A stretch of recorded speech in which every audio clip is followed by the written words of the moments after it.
해외보험 하면 딱 떠오르는 단어, 바로 비과세죠. 아, 이거 세금 없이 돈 불릴 수 있겠다 싶어서 많이들 알아보시는데요.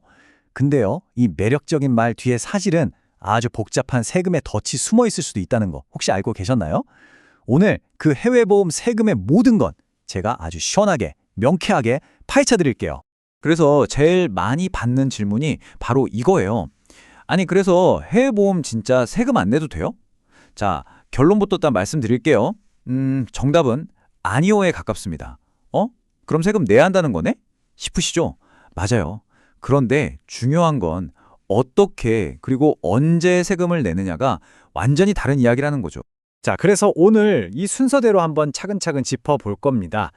먼저 해외보험에 어떤 세금이 붙는지, 그리고 내가 돈을 벌 때랑 자녀에게 물려줄 때 세금이 어떻게 달라지는지 볼 거고요. 또 많은 분들이 헷갈려 하시는 이 해외계좌 신고 문제, 이것도 진실을 파헤쳐 보고 마지막으로 가장 안전하게 투자하는 원칙까지 정리해 드릴게요. 자, 그럼 첫 번째 주제부터 시작해 볼까요? 해외보험 정말 세금이 없을까? 많은 분들이 해외보험 이꼴 비과세 이렇게 공식처럼 생각하시는데 과연 그럴까요? 그 답을 찾으려면요, 우리가 어떤 세금을 내야 하는지부터 정확히 알아야 합니다. 해외보험과 관련해서 우리가 알아야 할 세금은요, 딱 두 가지입니다. 딱 두 가지. 근데 중요한 건 이 둘이 발생하는 시점도 다르고 성격도 완전히 다르다는 거예요. 이걸 꼭 구분하셔야 합니다. 자, 바로 이겁니다. 보세요. 세금은 크게 두 가지 상황에서 발생해요. 하나는 내가 살아있을 때, 그러니까 내가 수익을 낼 때 내는 소득세가 있고요. 다른 하나는 이걸 다음 세대, 우리 자녀에게 물려줄 때 내는 상속세나 증여세가 있는 거죠. 이 둘은요, 적용되는 규칙이 완전히 달라요. 좋습니다. 그럼 첫 번째 세금, 이 소득세부터 한번 자세히 들여다볼게요. 도대체 언제, 그리고 어떤 돈에 대해서 세금을 내야 하는 걸까요? 여기서 가장 중요한 키워드가 바로 보험 차익입니다. 보험 차익. 이게 뭐냐면요, 아주 간단해요. 내가 낸 원금 있죠.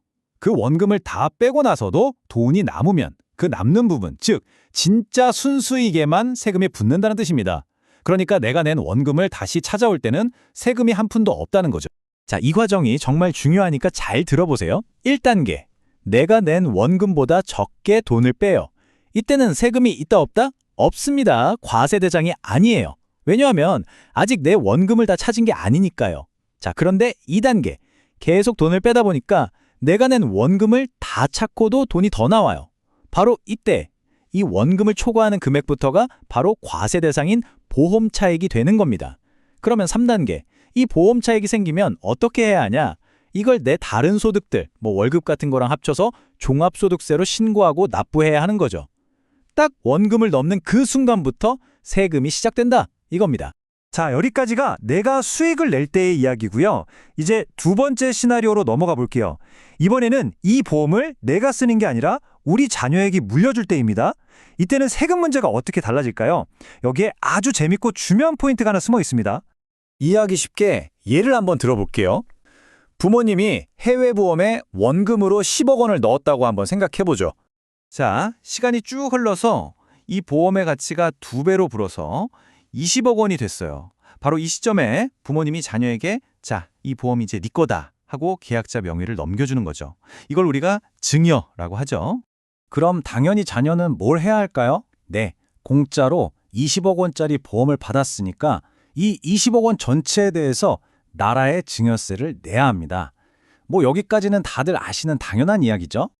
자, 바로 여기가 하이라이트입니다. 진짜 중요한 부분이에요. 자녀가 이렇게 20억에 대한 증여세를 딱 내고 나면요, 놀라운 일이 벌어집니다. 자녀의 새로운 원금이 얼마가 되냐면요, 원래 부모님이 냈던 10억이 아니라 증여받은 20억 원이 됩니다. 원금이 리셋되는 거예요. 이게 무슨 뜻이겠어요? 맞습니다. 이제 이 자녀는 앞으로 20억 원을 다 빼서 쓸 때까지는 아까 말했던 그 소득세를 한 푼도 낼 필요가 없게 되는 겁니다. 왜? 이미 증여세로 세금을 낸 돈이니까 이걸 새로운 원금으로 국가가 인정해 주는 거죠. 대단하죠? 자, 이렇게 소득세, 증여세 이야기를 해봤는데요. 이제 세금을 내는 것과는 조금 다른, 하지만 아주 중요한 의무에 대해서 이야기해 볼게요. 바로 해외 금융계좌 신고입니다.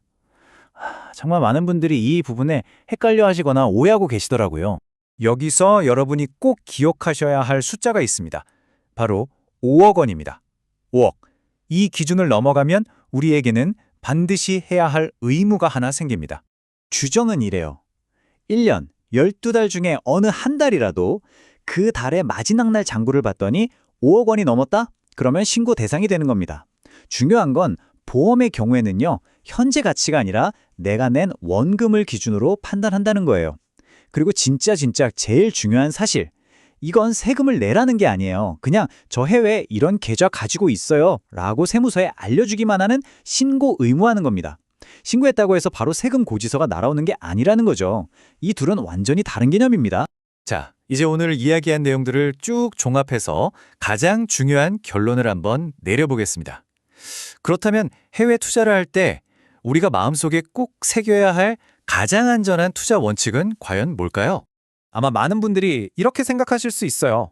에이, 5억 원만 안 넘기면 국세청이 어떻게 알겠어? 라고요. 그쵸? 근데요, 이제는 이런 생각이 정말 위험한 가정이 되어버렸습니다. 아니, 왜 위험할까요? 바로 기술이 엄청나게 발전했기 때문이에요. 특히 CRS라고 하는 국가 간 금융정보 자동교환 협정이라는 게 있거든요. 이게 뭐냐면 전 세계 세무서들이 서로 니네 나라 사람이 우리나라에 이만큼 돈 있더라 하고 자동으로 정보를 다 공유하는 시스템이에요. 이제는 전 세계의 돈 흐름이 그냥 투명하게 다 보인다고 생각하시면 됩니다.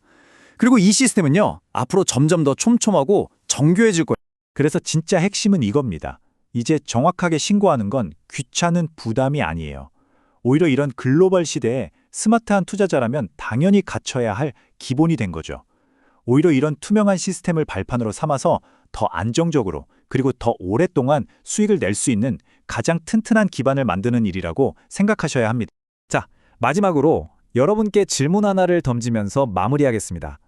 눈앞의 세금을 조금 아껴보려는 그 달콤한 유혹과 투명하게 모든 걸 신고하고 마음 편히 얻는 장기적인 안정성, 이 둘 중에서 과연 진짜 안정적인 수익은 어디에서 오는 걸까요? 한번 곰곰이 생각해 보셨으면 좋겠습니다.